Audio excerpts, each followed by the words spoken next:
আসসালামু আলাইকুম ওয়া রাহমাতুল্লাহি ওয়া বারাকাতুহু। ইন্নাল হামদালিল্লাহি ওয়াহদা ওয়াসসালাতু ওয়াসসালামু আলা মান লা নাবিয়্যা বা'দা আম্মা বা'দ। সম্মানিত উপস্থিতি, আমরা ধারাবাহিকভাবে আপনাদের সম্মুখে আলোচনা করছিলাম আদর্শ অভিভাবক হব কিভাবে।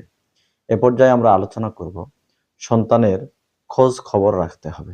দেখুন, আমরা যখন রাস্তা পারাপার হই তখন এই চিন্তা করি না যে আমি তো চলবো, যে গাড়ি চালক চালাচ্ছে সে আমাকে দেখে শুনেই গাড়ি চালাবে।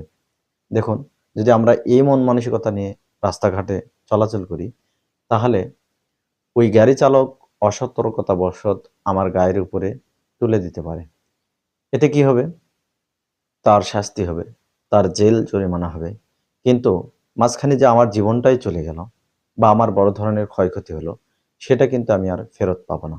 সম্মানিত উপস্থিতি, ঠিক তদ্রূপ আপনি আপনার কলিজার টুকরোকে শিক্ষকের হাতে তুলে দিয়ে আসলাম। এরপরে আর কোনো দেখাশোনা দেখভাল করলাম না। আর তার ব্যাপারে তালাশ করলাম না, খোঁজ খবর নিলাম না। এতে হতে পারে শিক্ষকের গাফিলতির কারণে আমার আপনার সন্তানের জীবনের ক্ষতি হতে পারে। হ্যাঁ, মাঝখানে শিক্ষক এই অবহেলার কারণে সে কোনো প্যানিশমেন্টের শিকার হতে পারে। তাকে এ ব্যাপারে দায় দেওয়া যেতে পারে। কিন্তু মাঝখান থেকে আমার আপনার কলিজার টুকরা সন্তানের জীবনটাই নষ্ট হয়ে গেল। এজন্য আমাকে আপনাকে অবশ্যই তার ব্যাপারে খোঁজ খবর নিতে হবে।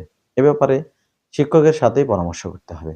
যেকোনো বিষয় শিক্ষকের সাথে কথা বলে ভবিষ্যৎ কোনো পরিকল্পনা অথবা সন্তানের খোঁজ খবর, সন্তান কি করছে, এই বিষয়গুলো যদি শিক্ষকের সাথে আমরা পর্যালোচনা করে আপনার সন্তানকে লালন পালন করতে চাই, তাহলে ওই সন্তানের প্রতি ওই শিক্ষকের সুনজর থাকবে এবং সুদোয়াও থাকবে।